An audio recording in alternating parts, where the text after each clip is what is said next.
El Cholo Sotil jugó en Barcelona, se puso la 10 del Barça. ¿Dónde terminó jugando? Pacasmayo. Hungaritos de Pacasmayo. Espartanos. Espartano de Pacasmayo. El Cholo Sotil, o sea, lo digo sin ánimo de ofender al Cholo, el 10 de Barcelona, compañero de Cruyff, historia viva del fútbol mundial, creo yo.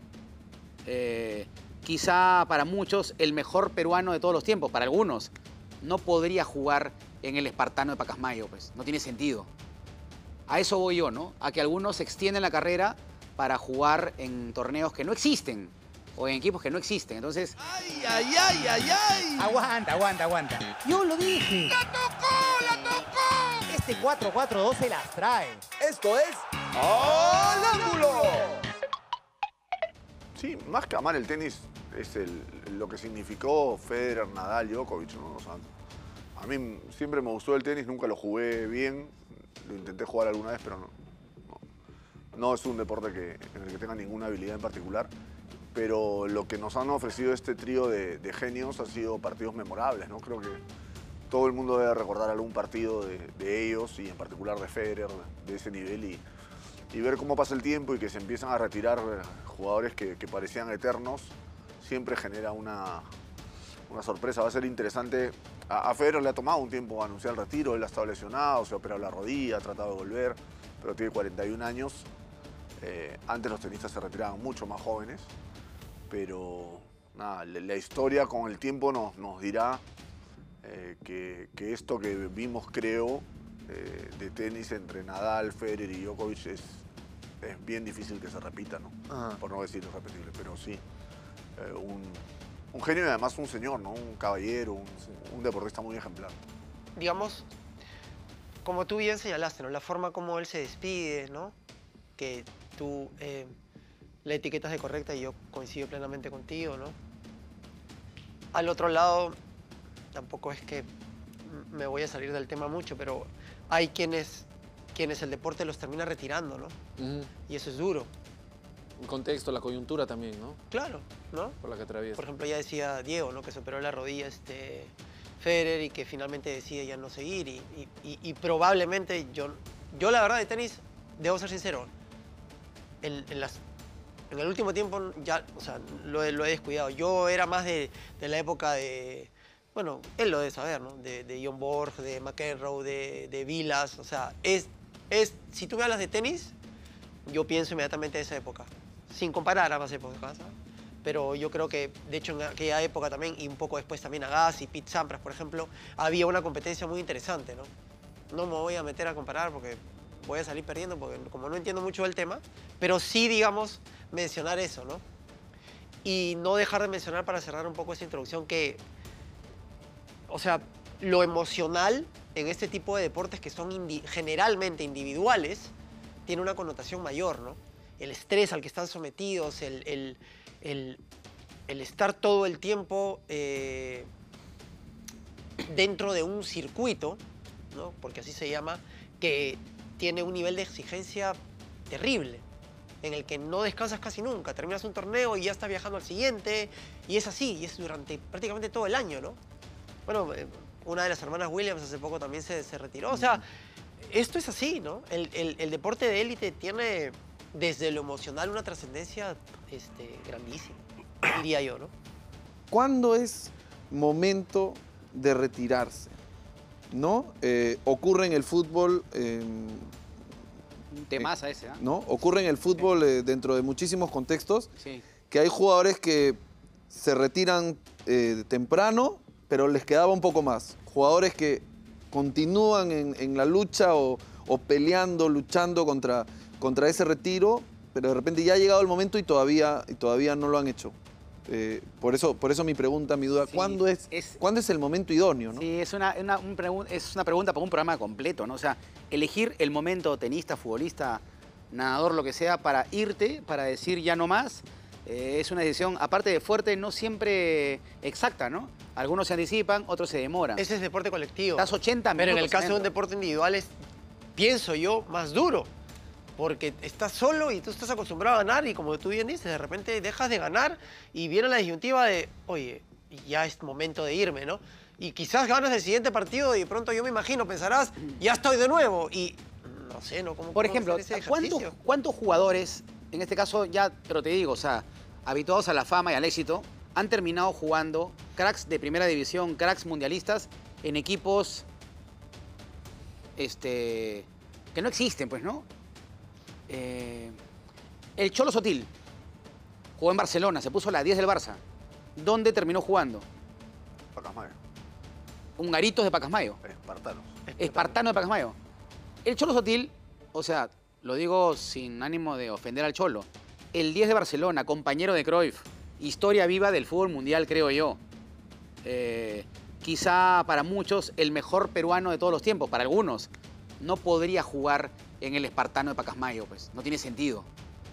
A eso voy yo, ¿no? A que algunos extienden la carrera para jugar en torneos que no existen o en equipos que no existen. Entonces, eso termina siendo hasta cierto punto penoso porque encuentras la soledad del jugador que no se quiere ir. Terrible. Terrible. Terrible. El jugador no se quiere ir a veces. ¿Tú qué crees, Diego? Sí, pero hay muchos condicionantes. O sea, la historia de cada uno es muy particular, ¿no? Es difícil encontrar dos historias iguales, probablemente. Porque ahí, para ser justos con lo que pasaba, el Cholo Sotil me parece que juega a inicios de los 80 en esos equipos, 8-2, 8-3, 8-4. Probablemente tendría que ver con no haber logrado hacer una diferencia económica o no haber administrado lo que en algún momento ingresó de una manera que te diera tranquilidad a futuro, ¿no? Hoy vemos jugadores que por suerte se pueden retirar económicamente muy establecidos y muy cómodos como para tomar la decisión que quieran respecto a su vida. Y también, en el caso del fútbol, hay una visión del que toma la decisión como la de Aguinaga, de decir, bueno, voy a mirarlo desde este lugar, porque ya lo empiezan a mirar con ojos de técnico probablemente, y por ejemplo, Guardiola, ¿no? Guardiola en sus últimos años decidió irse a jugar a México, una cosa así media extraña, pero él quería trabajar con Lillo y Lillo estaba dirigiendo a Dorados de Sinaloa. Dijo, me voy a vivir esa experiencia y casi como futbolista empezó a hacer un poco su preparación para ser entrenador. Son visiones, son opciones totalmente distintas, ¿no? Claudio estiró un poquito más, tenía la ilusión de jugar el Mundial, decidió seguir jugando en la Bundesliga, en el Colonia, luego vuelve a Bremen. En fin, todos tienen su propia historia, pero lo concreto es que no es fácil. Para ninguno es fácil. Hay que tener un desapego hacia la profesión muy fuerte para lograr hacerlo en el momento justo y por ahí a una edad donde tú sientes que todavía puedes dar algo más, pero dices, de repente es mejor no hacerlo. Y sobre todo si hay una lesión de por medio. Ese es el otro caso, ¿no? Las lesiones. Hay el que deja el fútbol porque lo decide y hay que el fútbol, aún en su mejor momento, lo obliga a dejarlo. Si te lesionas, Van Basten, por ejemplo, ¿no? Van Basten tuvo que dejar de jugar, ¿no? Una vez hemos hablado acá, y aceptando que todos los casos son diferentes, ¿no? Pero siempre hay la soledad del día siguiente, ¿no?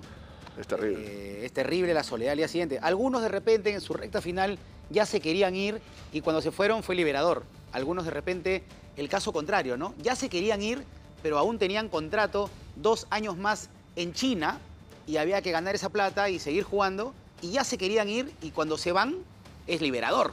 Es el caso contrario, o sea, cada caso, tienes razón, es diferente. Ahora, sí es cierto que en unos casos, en la mayoría de los casos, algunos, y acá es difícil detectar casos abiertamente conocidos, algunos recurren a ayuda terapéutica. Como debe ser, Para ¿no? poder enfrentarse a esa soledad de la tribuna vacía, ¿no? De ya no ser.